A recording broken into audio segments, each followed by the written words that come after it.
Nas regiões onde o feudalismo predominou, nós temos algumas características marcantes e que se repetem. Lembrem-se do que eu disse, não eram características que estavam presentes em toda a Europa.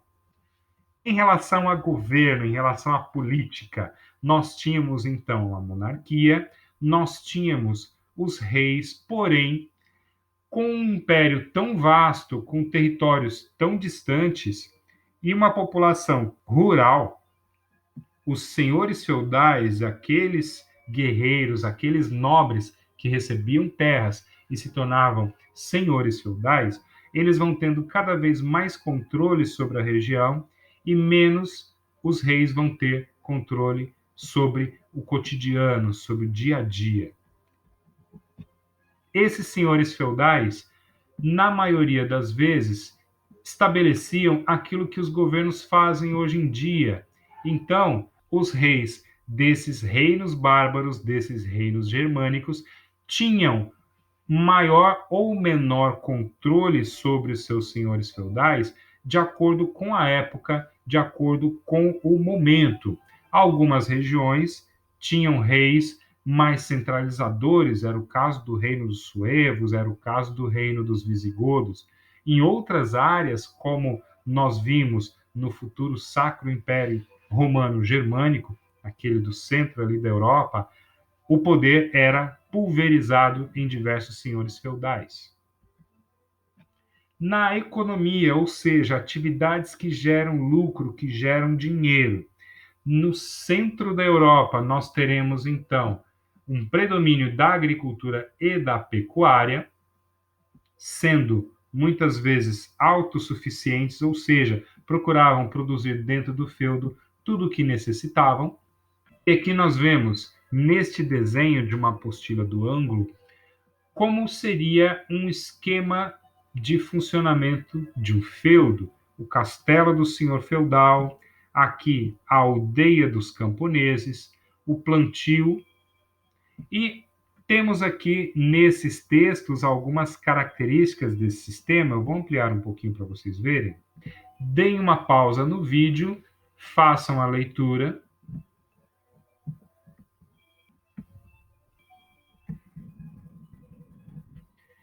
Evidentemente, cada feudo tinha uma característica diferente, mas era mais ou menos nessa linha os feudos no interior da Europa, nas regiões onde o feudalismo foi bastante forte. O comércio acaba ficando restrito às cidades, que eram chamadas de burgos nas línguas germânicas. Uma coisa que dificultava muito o comércio europeu eram as diferentes moedas para cada feudo, para cada reino. Então, se pensarmos nos dias de hoje, nós veremos que boa parte do comércio internacional é feito usando-se o dólar como moeda, independente da moeda de cada país. É uma maneira de facilitar o comércio.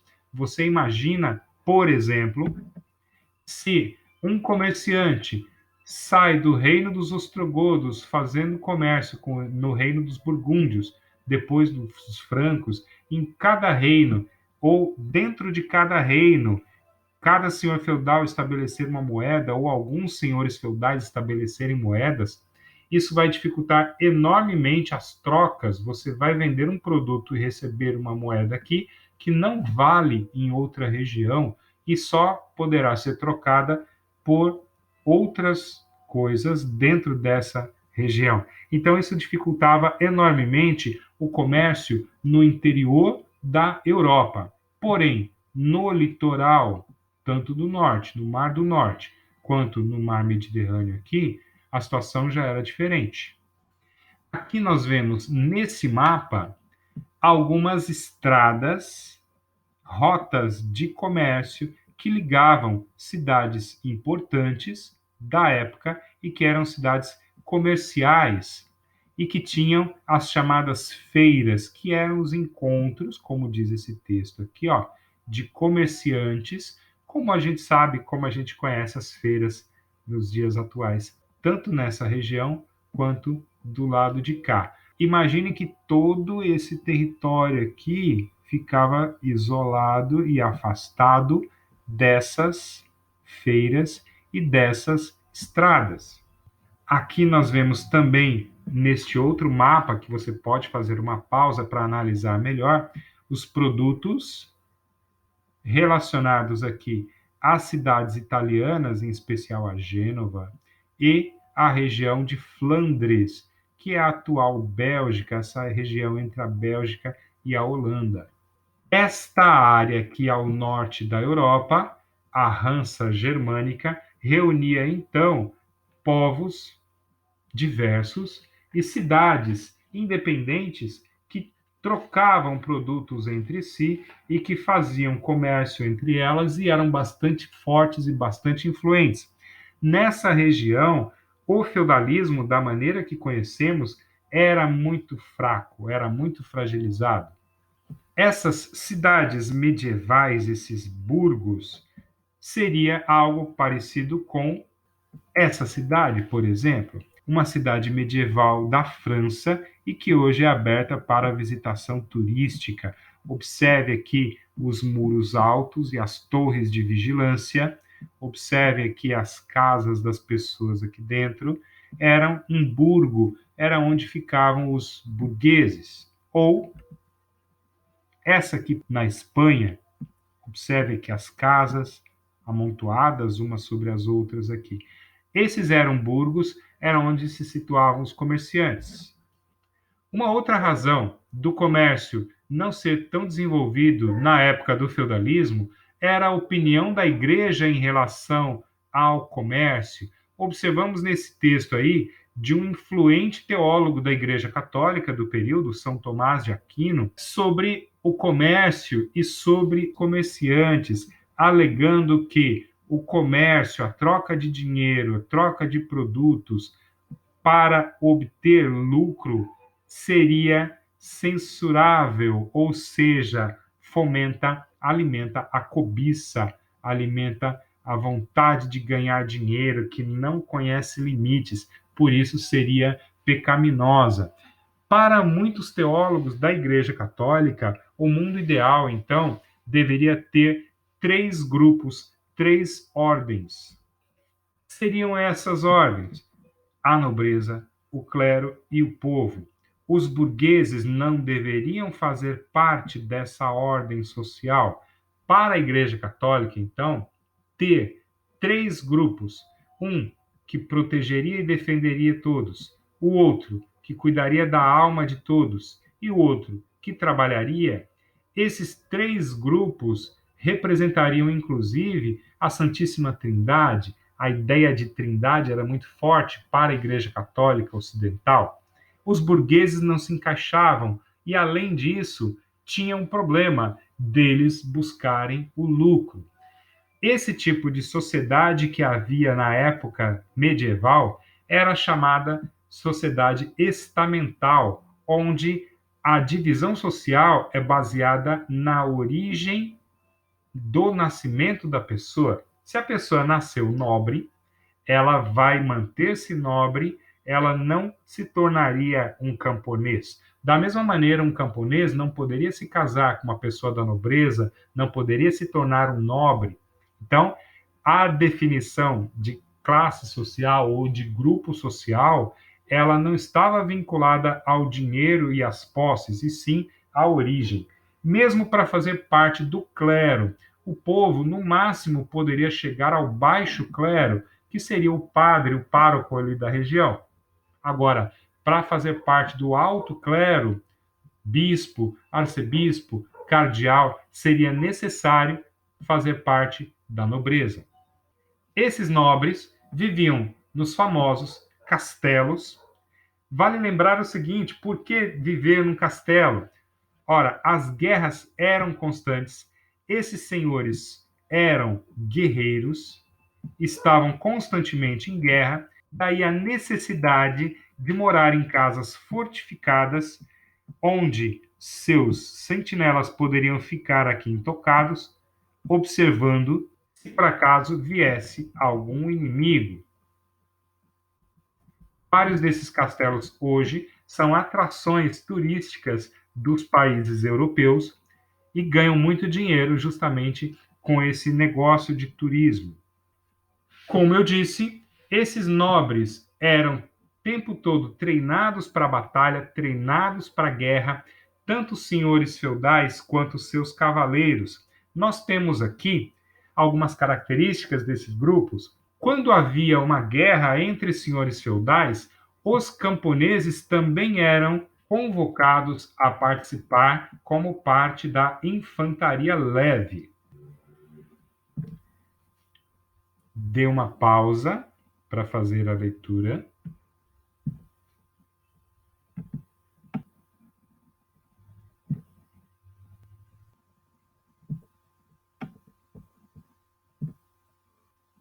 Este também.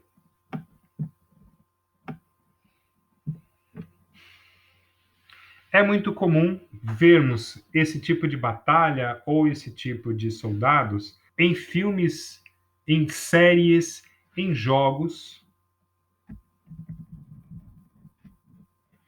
E os museus europeus estão repletos de armaduras, de armas deste período.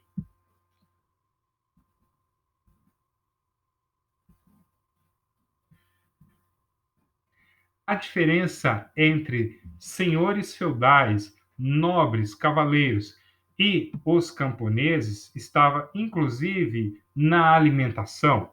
Observem esse texto, dando uma pausa para a leitura. Esses camponeses eram servos ou escravos ou pessoas livres. Então, qual é a diferença entre eles? O escravo, ele pode ser comprado ou vendido. A escravidão era comum na época do Império Romano, durou muito tempo e mesmo durante o feudalismo permaneceu. A maioria dos trabalhadores eram servos e se tornavam servos ou porque não tinham como se sustentar, ou porque tinham feito algo de errado e acabaram perdendo a sua liberdade, tornando-se servos, vendendo a sua liberdade a um senhor feudal em troca dessa subsistência. E havia os trabalhadores livres, em geral artesãos, que fabricavam os produtos dentro das aldeias ou dentro das cidades, dos burgos, e tinham autonomia para sair do feudo ou para trabalhar em outros locais, coisa que os camponeses servos não tinham. Aqui nós temos mais dois exemplos de casos em que pessoas se tornam servos, inclusive nesse caso, servos da igreja. A igreja era uma grande senhora feudal, era grande proprietária de terras e grande proprietária também de servos. Da mesma forma, o rei poderia libertar pessoas que estavam sob a condição de servidão de acordo com os interesses dele.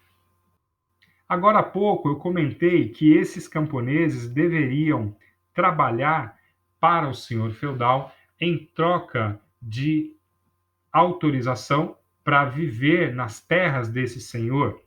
E aí ele trabalhava para o senhor feudal ou ele pagava impostos, e eram diversos os impostos, principalmente na França medieval, na Inglaterra medieval. Lembre-se do que eu disse. Em algumas regiões, como por exemplo Portugal, Espanha, a atual Itália, não havia um sistema feudal da maneira como nós estamos tratando aqui. Esse fenômeno aconteceu principalmente na Europa Central. Um outro grupo que vai ganhando cada vez mais destaque é o clero, os membros da Igreja Católica. Vocês se lembram que eu havia comentado que, com a queda do Império Romano, a Igreja Católica do Ocidente fez um esforço enorme para atrair os povos bárbaros germânicos que estavam vindo ocupando a região, conseguiram converter esses povos, porque as pessoas deveriam seguir a religião de seus reis, era a tradição dos germânicos. Ocorre que nem todas as pessoas decidiam mudar de religião. Era muito comum em várias regiões, como por exemplo, nessa área que, olha, Bispo de Braga era a região do reino dos suevos. E era comum entre várias pessoas cultuar os deuses antigos dos romanos, como Minerva, Vênus, ou cultuar elementos da natureza, como uma cachoeira, a lua, o sol, uma pedra, árvores, o fogo. E a Igreja Católica via esse culto, essas adorações, como culto ao diabo, o que não era verdade. O que havia eram práticas e crenças das religiões antigas, que foram sendo cada vez mais coibidas, proibidas, graças à ação da Igreja Católica. E tendo ao seu lado os reis e os senhores feudais, a Igreja Católica pôde estabelecer todo um sistema de perseguição às pessoas que pensassem diferente. Observem esse outro texto aqui, mostrando a opinião de um abade na região do Sacro Império Romano-Germânico, ou seja, no centro ali da Europa, a respeito de um acontecimento, né, um incêndio em uma determinada cidade, e ele alega que a causa era a cólera de Deus, porque essa área, esse lugar se tornou um centro de comerciantes e de artesãos. Então, lembre-se do que eu disse agora há pouco sobre a opinião que a Igreja Católica tinha a respeito do comércio, a respeito dos comerciantes. Observem que neste texto, nesse curto trecho, está estampada uma das características do sistema feudal, que era o chamado teocentrismo, a crença de que Deus explica tudo, que Deus está no centro de tudo. Essa visão de mundo interferiu não só nas ações das pessoas do dia a dia, como até na própria produção cultural. A cultura foi influenciada enormemente por essa mentalidade teocêntrica. A Igreja Católica perseguia as pessoas que pensassem diferente. É dessa época, por exemplo, a prática da tortura contra pessoas que se colocavam contra alguns dogmas da igreja, contra algumas regras e normas da igreja. Torturas diversas, com o objetivo de pressionar as pessoas a confessar os seus pecados. Se acaso essas pessoas fossem consideradas culpadas de uma heresia muito grande com relação à religião, elas podiam inclusive ser queimadas vivas no chamado Alto de Fé, como mostra essa representação aqui de judeus sendo queimados na fogueira. Ou ainda, essa imagem aqui, reunia-se pessoas de várias partes para assistir a pessoa sendo queimada viva, para que esse teatro macabro servisse de exemplo e alerta para as pessoas para que não duvidassem e não questionassem a Igreja Católica.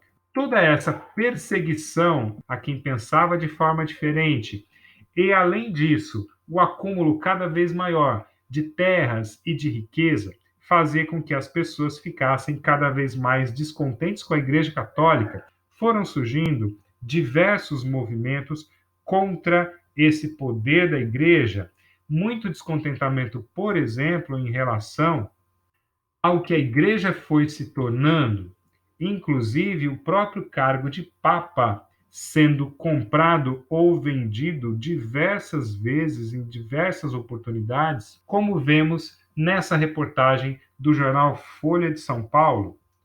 Vou ampliar aqui um pouco para que vocês possam ler.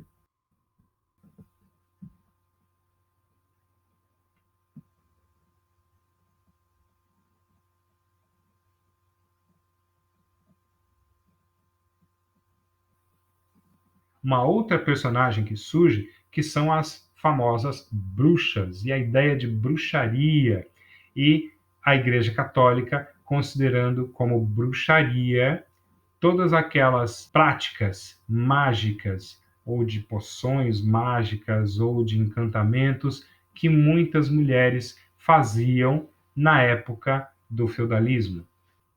Conforme nós vimos, toda essa mentalidade teocêntrica vai influenciar a vida cotidiana das pessoas, inclusive a prática cultural. E aí nós temos a cultura medieval influenciada por essa visão de mundo. Por exemplo, na arquitetura, aqui nós vemos um modelo em madeira da Catedral Francesa de Notre-Dame. Notre-Dame, Nossa Senhora. Observem essas colunas para o alto, apontando para o alto. Observem a altura da igreja com o objetivo de encaminhar o seu olhar para o alto como se fossem setas, como se fossem flechas, indicando o caminho do céu. Olha aqui essa catedral de Reims, século XIII. Olha o tamanho da pessoa e observe a altura. A pessoa que chegasse aqui, ela teria sua visão sendo deslocada para o alto. Observe que essas setas, essas colunas, essas flechas aqui. Era a arquitetura sendo influenciada por uma visão de mundo religiosa, a ideia de que você é pequeno diante da obra de Deus, e não só isso, que o seu olhar deve se deslocar para o alto. Essa é a Catedral de Salisbury, na Inglaterra, que apesar de ter características diferentes da anterior, que é francesa, elas são parte do chamado estilo gótico, o estilo predominante aí da arquitetura medieval. Gótico, vocês devem ter ouvido falar já dos visigodos, dos ostrogodos, o reino visigótico, o reino ostrogótico, daí a expressão gótico para designar esse estilo. E até a construção de objetos como este aqui, onde se guarda incenso, seguia esse padrão gótico, né, de torres, de elementos apontando para o alto, para o céu, para Deus. Nas esculturas, nós vemos também essa característica teocêntrica. O ser humano não é o centro da obra. Ele está ali, ele está representado, porém, não de forma realista, não de forma preocupada a mostrar o ser humano tal qual ele é.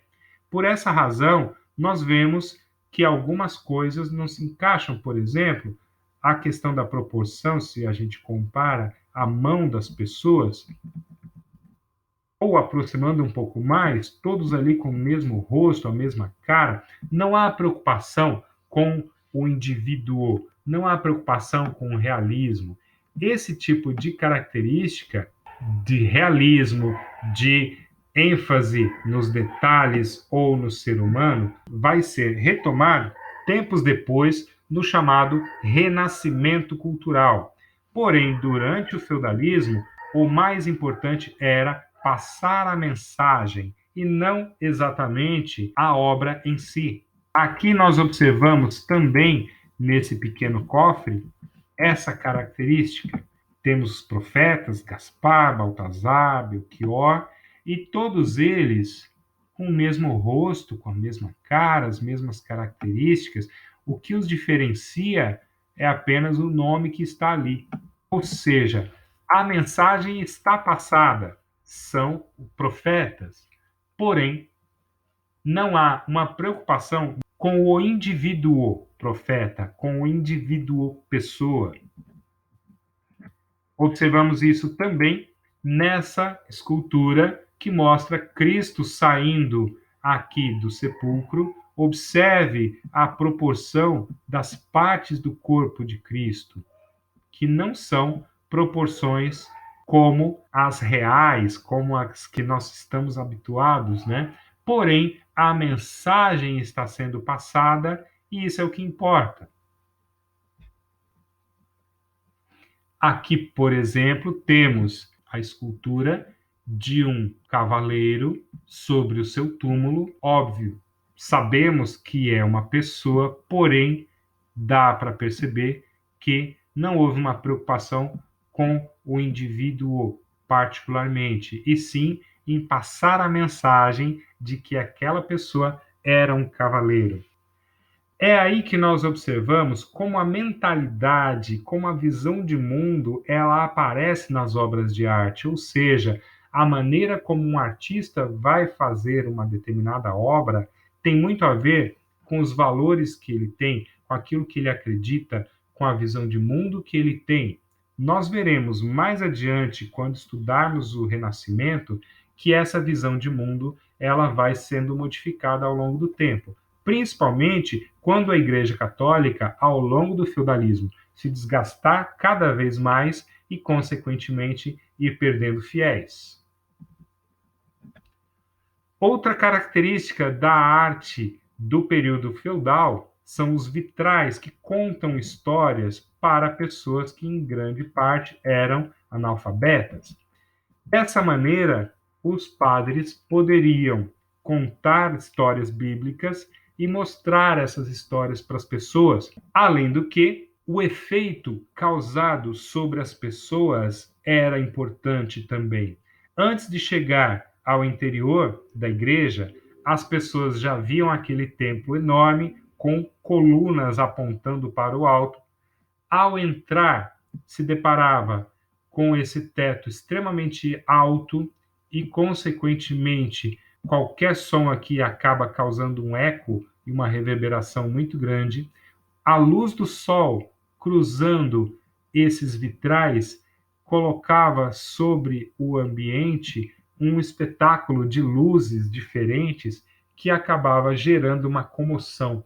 A ideia era usar essa arquitetura, essa arte, como instrumento para a evangelização, para a comoção dessas pessoas. Na próxima aula, veremos então como a Igreja Católica Romana foi se afastando cada vez mais da Igreja Católica do Império Romano do Oriente, de Constantinopla, até chegar o momento de rompimento entre as duas, e o que foi ocorrendo com o Império Romano do Oriente. Aguardo você na próxima aula.